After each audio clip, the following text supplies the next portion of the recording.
राजस्थान आप सबके साथ मैं हूं प्रियंका राय। बुलेटिन की शुरुआत बड़ी खबर के साथ करते हुए सिरोही से बड़ी खबर है। सीवरेज कार्य के दौरान हादसे पर बड़ा अपडेट आपको बताते चले। इलाज के दौरान 2 मजदूरों की मौत हो गई। सीवरेज का चैम्बर धंसने से भीषण हादसा हो गया। मलबे में 4 मजदूर दब गए और इलाज के दौरान 2 मजदूरों की मौत हो गई है। ये बड़ा अपडेट इस वक्त आपको बता रहे हैं। सहयोगी प्रतीक हमारे साथ जुड़ चुके हैं। प्रतीक, दुखद खबर यह है कि 2 मजदूरों की मौत हो गई है, 2 और मजदूरों का इलाज चल रहा है। सबसे पहले उनके हेल्थ को लेकर अपडेट बताइएगा। बिल्कुल, उनका जो इलाज जो डॉक्टरों की देखरेख में चल रहा है। डॉक्टरों ने 3 डॉक्टरों की टीम गठित की है। उनका स्वास्थ्य में अभी सुधार की बात बताई जा रही है और उन्होंने न्यूज 18 से भी बात की है और उन्होंने अपनी जो है स्वास्थ्य ठीक होने की जो बात कही है। लेकिन देखने वाली बात यह है कि इतनी बड़ी लापरवाही होने के बाद भी जो प्रशासन के अधिकारियों ने अभी तक ठेकेदार के खिलाफ कोई संज्ञान नहीं लिया है। सबसे बड़ी विडंबना तो ये है। लेकिन मौके पर जो है वहां पर 2 जो मरीज जो गंभीर बीमार थे, डॉक्टरों ने उनकी मृत घोषित कर दिया है और ये हादसा जो है बड़ा दयनीय हुआ है। जी बिल्कुल प्रतीक, बड़ी हैरानी की बात है कि अभी तक प्रशासन ने इस पूरे मामले पर संज्ञान नहीं लिया है।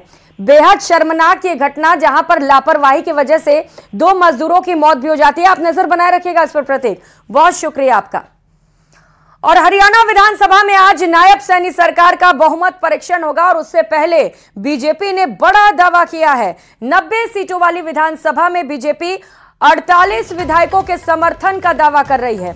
इनमें 41 विधायक बीजेपी के हैं और 6 निर्दलीय और गोपाल कांडा की पार्टी के समर्थक के साथ ये आंकड़ा 48 तक पहुंच रहा है। बहुमत के लिए 46 का आंकड़ा है हरियाणा विधानसभा में और बीजेपी ने यहां पर बड़ा दावा कर दिया है और 48 का आंकड़ा होने की बात कही जा रही है।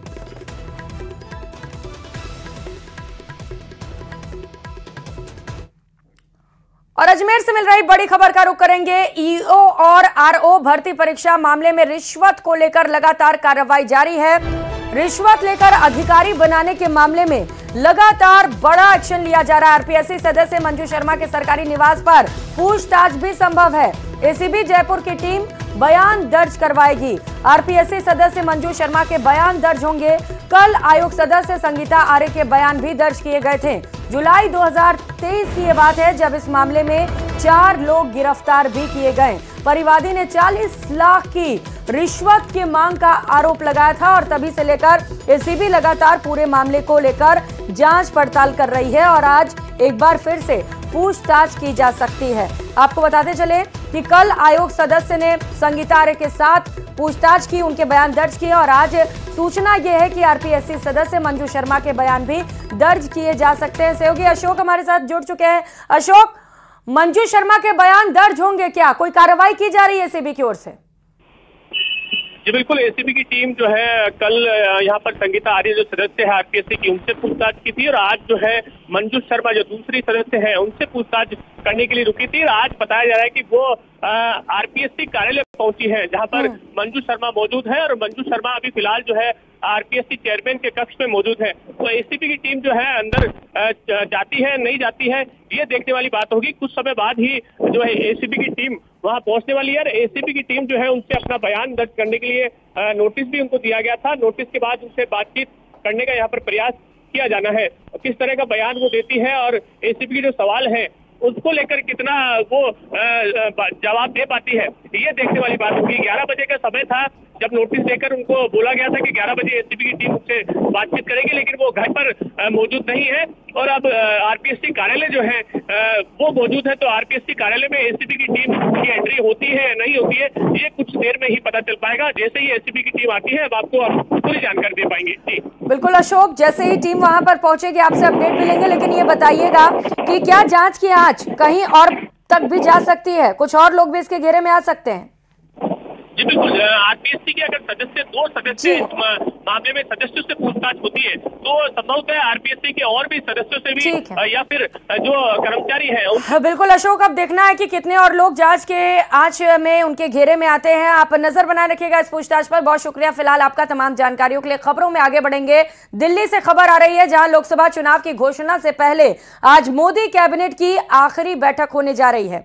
जानकारी के मुताबिक ये बैठक प्रधानमंत्री नरेंद्र मोदी के निवास 7 लोक कल्याण मार्ग पर दोपहर 12 बजे से होगी